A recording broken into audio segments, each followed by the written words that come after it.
कहा गया है कि परिंदों को मंजिल मिलेगी यकीनन ये फैले हुए उनके पर बोलते हैं। परिंदों को मंजिल मिलेगी यकीनन ये फैले हुए उनके पर बोलते हैं। अक्सर वो लोग खामोश रहते हैं जमाने में जिसके हुनर बोलते हैं। आज पूरे बिहार में मुख्यमंत्री जी और उप मुख्यमंत्री जी का हुनर बोलता है कि बिहार जो है विकास, न्याय के साथ विकास कर रहा है।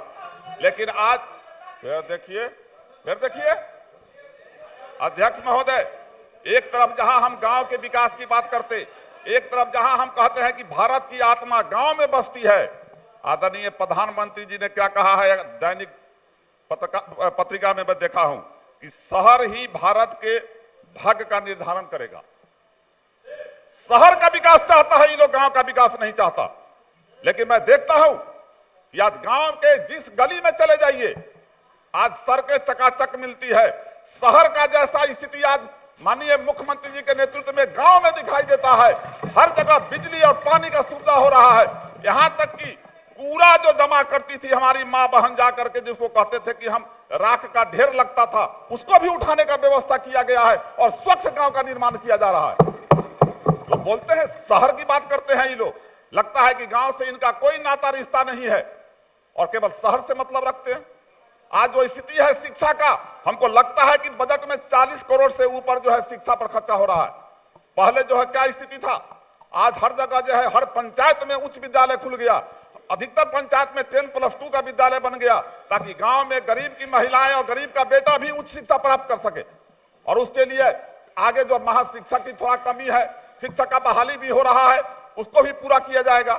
सड़क की स्थिति सुधर गई। स्वास्थ्य के क्षेत्र में पहले क्या स्थिति था, अश्विनी बाबू जब मंत्री थे भारत सरकार में और जब मुजफ्फरपुर मेडिकल कॉलेज में गए थे तो उन्होंने कहा था कि इस मेडिकल कॉलेज में जो आएगा अच्छा आदमी भी बीमार हो जाएगा। उस समय कौन था मंत्री वहां बिहार का? और आज जाकर के देखिए शिक्षा स्वास्थ्य विभाग में सारे जगह व्यवस्थित ढंग से सारा चीज हो गया। उसके बाद दवाइयां, सारी दवाइयां उपलब्ध करा दी गई है और डॉक्टर लोग भी अब जवाबदेह हो गए हैं कि अगर हम काम नहीं करेंगे तो हम पर कार्रवाई होगी। आज गरीबों का कल्याण हो रहा है हर जगह, चाहे वो स्वास्थ्य के क्षेत्र में हो, शिक्षा के क्षेत्र में हो। सरकार शिक्षा के क्षेत्र में हमारे गरीब की बहू बेटियां स्कूल नहीं जाती थी कि बदन पर पहनने के लिए सही से कपड़ा नहीं रहता था और आज सरकार ने पोशाक राशि लागू करके उस बदन को ढक करके उसको विद्यालय में भेजने का काम किया। लोग बोलते हैं कि शिक्षा का क्या हुआ, विकास का क्या हुआ? अरे आपने जो सकारा 2 करोड़ नौकरी का क्या हुआ? हम 10 लाख नौकरी का माननीय मुख्यमंत्री जी ने 6 महीना पहले बात किया, काल प्रारंभ हो गया। लेकिन 2 करोड़ नौकरी 9 साल में 18 करोड़ नौकरी। कोई पूछे अपने प्रधानमंत्री से कि 18 करोड़ नौकरी कहां गया? कोई नहीं पूछता। शांति शांति जुमला है। आज देश बेच रहे हो। अडानी कभी अरबों के लेके भाग जाता, कभी नीरव मोदी लेके भाग जाता, कभी कोई लेके भाग जाता। और इस दुर्भाग्य की बात है कि एक रेलवे स्टेशन पर पहले हम लोग जाते थे अध्यक्ष महोदय, 1 रुपया में प्लेटफॉर्म टिकट मिलता था, सभी साथी जानते हैं। और आज 50 रुपया में रेल का टिकट केवल प्लेटफॉर्म टिकट मिलता है, उसके बाद भी रेल को बेच दिया गया। ये बेचने के कगार पर किए हुए हैं लोग। 4 आदमी इस देश में, 2 बेचने वाला और 2 खरीदने वाला। माननीय प्रधानमंत्री जी और माननीय गृह मंत्री जी इस देश को बेचने वाले हैं और खरीदने वाला वही अडानी और अंबानी है। इसके अलावा कोई नहीं। पूरा देश को गिरवी रखना चाहता है ये लोग। मैं अध्यक्ष महोदय, अरे फिर जाइए, देखिए, आप बैठिए, देखिए माननीय सदस्य अध्यक्ष महोदय, बैठिए। महिला सशक्तिकरण की बात होती है। मैं कहना चाहता हूं सदन को,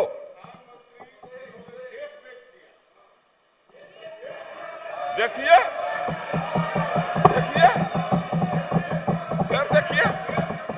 अध्यक्ष महोदय, महिला सशक्तिकरण की बात,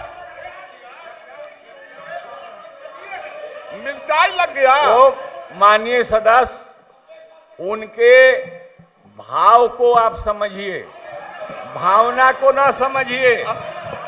मैं देख लूंगा और उसको प्रोसीडिंग से मैं निकलवा दूंगा।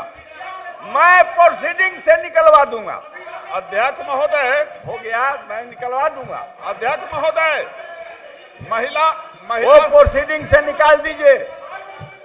मैंने कहा कि निकाल दीजिए, मैंने कह दिया कि उसको प्रोसीडिंग से निकालिए। अध्यक्ष महोदय, हाँ बैठिए, हो तो गया। अध्यक्ष महोदय, माननीय सदस्य मुन्ना जी, अध्यक्ष महोदय, अपना भाषण जारी रखें। महिला सशक्तिकरण के क्षेत्र में हमारी सरकार जो काम कर रही है, अब आप बैठिए, निकाल दिया महोदय। गया, निकाल दिया गया, बैठिए। अध्यक्ष महोदय, बैठिए। पंचायती राज व्यवस्था में भी महिला सशक्तिकरण की तरह काम किया गया है। 50% महिलाओं को आरक्षण दिया गया, ताकि गांव में गोबर ठोकने वाली महिला भी जाकर के पंचायत ब्लॉक में जाकर के बैठे और बात करे।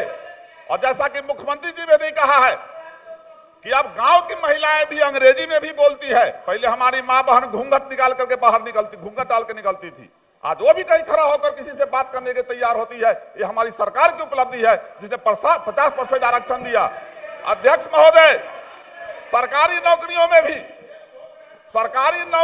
भी 35% महिलाओं को आरक्षण दिया गया। और आज देख लीजिए, कहीं भी किसी भी थाना में जाकर के देखिए तो आज महिलाएं जो है पुरुष से कहीं कम हथियार लेके खड़ा नहीं रहती है।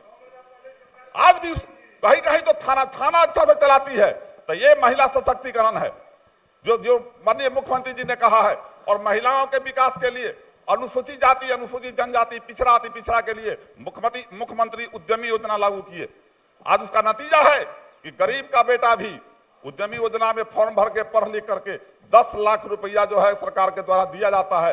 जो 5 लाख रुपया और 5 लाख रुपया उसका माफ हो जाता और 5 लाख रुपया अनुसूचित जाति को अपना 5 लाख देना पड़ता और पिछड़ा वर्ग के लोगों को उसका 1% ब्याज लगता। इससे ज्यादा क्या सुविधा होगी? सरकार अपने बलबूते, सीमित संसाधन में और अपने बलबूते जो है सरकार बिहार को आगे बढ़ा रही है। लेकिन केंद्र की सरकार जो कहते हैं 42% जो है मेरा जो केंद्रांश जो बचा हुआ है वो भी देना नहीं चाहती है। जब 2014 में आदरणीय नरेंद्र मोदी जी प्रधानमंत्री बने, मुजफ्फरपुर में जाके कहे बिहार को कितना दे दूं, 50 लाख करोड़ दे दूं, 50 करोड़ दे दूं, 70 करोड़ दे दूं। अरे लो 1.25 लाख करोड़ दिया, कहां गया उस 1.25 लाख करोड़? बोलने के लिए तो बोल देते हैं, बोलने के लिए तो बयान बहादुर तो ही है आप लोग, काम नहीं होगा आपसे। और देश की जनता ये जान गई है कि भारतीय जनता पार्टी 24 में कहा गया है अध्यक्ष महोदय कि अमकी के गाँव ना बहुड़ियों नहीं आना। 24 में जो जाएंगे इनका नाम और निशान नहीं मिलेगा। विजय सिन्हा जो माननीय नेता विरोधी दल हैं उस लायक भी रहेंगे कि नहीं रहेंगे? कल बोल रहे थे कि हम सरकार में आएंगे, हम जब सरकार में आएंगे कार्रवाई करेंगे। और एक संस्कार की बात कर रहे थे। ये सदन है, नागपुर का कैंप नहीं है। ये कहते थे कि कफन बांध लिए है माथा में। ये सदन है बिहार विधानसभा का और आदरणीय नीतीश कुमार जी के नेतृत्व में सदन चलता है। सदन के नेता नीतीश कुमार जी हैं। यहाँ कफन से काम, छप्पन से काम नहीं चलेगा। यहाँ अगर काम करके दिखाना है तो दिखाओ, और नहीं तो जनता आपको बाहर करेगी। आप कफन बांध के घूमते हैं। इन्होंने सदन में कहा कि हम कफन बांध लिए हुए हैं। अध्यक्ष महोदय, कोरोना महामारी एक तो पूरे देश में सबसे ज्यादा मजदूर भाई हमारे सब जगह फैले रहते हैं। कोरोना महामारी से पूरा विश्व जो है 3 साल तक कोरोना महामारी झेला। और उस परिस्थिति में भी अपना जो साधन था उस साधन से जो सरकार ने व्यवस्था किया, हर जोन का डिवाइडेशन किया, एक ग्रीन जोन, एक रेड जोन, और जो जिस स्थिति का था वैसे जगह रख करके उसका समुचित व्यवस्था करवाया, समुचित रख रखाव और इलाज करवाया।